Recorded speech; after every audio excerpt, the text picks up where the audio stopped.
How do our bodies create electricity?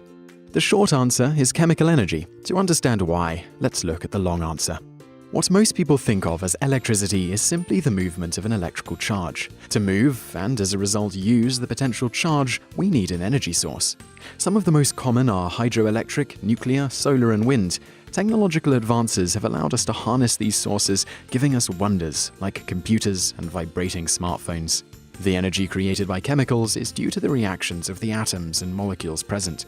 All of the elements we take in our bodies, like oxygen, sodium, potassium, and calcium, have a specific electrical charge, meaning they have a specific number of electrons, protons, and neutrons. Those specific charges, whether positive or negative, react to the charges of adjacent molecules. This reaction is what creates the energy needed to create electricity.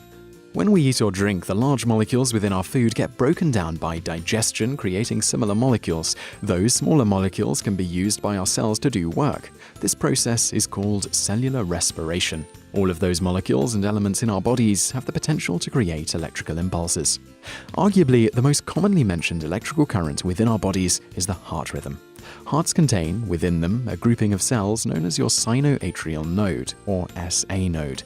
These cells within the SA node, sometimes called the pacemaker of the heart, contain electrolytes both inside and outside of the cells. The most common electrolytes within the body are sodium, potassium, calcium, magnesium, phosphorus, and chloride. Sodium and calcium generally reside outside of the SA node cells. Potassium generally lies within them. The cell membrane acts as a barrier between these electrolytes. Pressure within the bloodstream allows sodium to enter the cell, causing potassium to leave it. Less potassium leaves the cell than sodium entering it. The result is a continually growing positive charge. When the charge reaches a certain point, calcium channels in the cell membrane open up and allow for calcium to enter.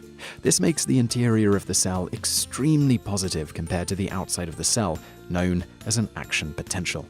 Once that potential reaches a certain point, it has enough power to discharge down the nerves of the heart.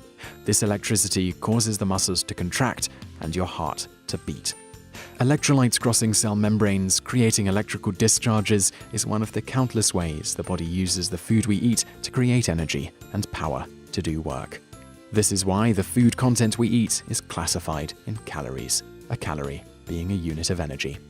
As technology advances, medical science will continue to unravel all the mysteries surrounding how the chemical reactions within our bodies maintain our daily lives and create our own bioelectricity.